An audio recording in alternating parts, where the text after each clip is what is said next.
Lights on, Broadway is back, folks. After 18 months of uncertainty, New York's foremost theaters are gearing up for their first productions in months. In his new article, Michael Pearson gives us a glimpse into how COVID is affecting Broadway and what it's taking for all actors, technicians, and musicians to get ready to perform in this new environment. New York, Broadway is back, or so hopes. A year and a half after the coronavirus pandemic forced all 41 theaters to go dark, silencing a symbol of New York and throwing thousands out of work, some of the industry's biggest and best known shows are coming back to the theater. Simba will return to Pride Rock and The Lion King. Elphaba and Glinda will return in Wizard of Oz. Wizard of Oz is Wicked.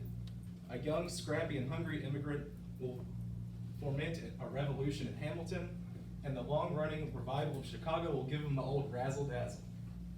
Plus, there's one new production, the childhood reminiscence Lackawanna Blues, offered a reminder that Broadway still provides a home for plays too. Broadway's reopening is a high-stakes gamble for theater lovers, culture vultures, and screen-weary adventurers ready to return, vaccinated and masked, to these storied sanctuaries of spectacle and storytelling. But it comes at an uncertain time.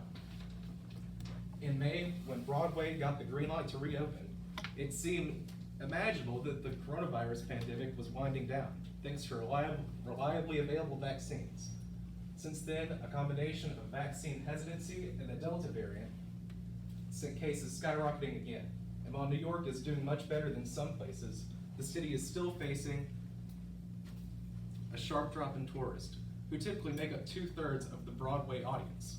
Many businesses in the region have postponed bringing workers back to their offices, and consumer appetite for live theater after months of anxiety and streaming remains unknown.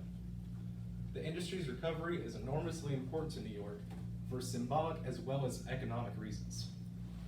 Broadway is, of course, a big employer with substantial impact on a variety of businesses throughout Midtown and the tourism sector and the arts world. But Broadway, which has been a point of pride for New Yorkers through the fiscal crisis of the 1970s, the cleanup of Times Square in the 1990s, and the recovery after September 11th attacks, has also come to function as a sort of barometer for the city's health.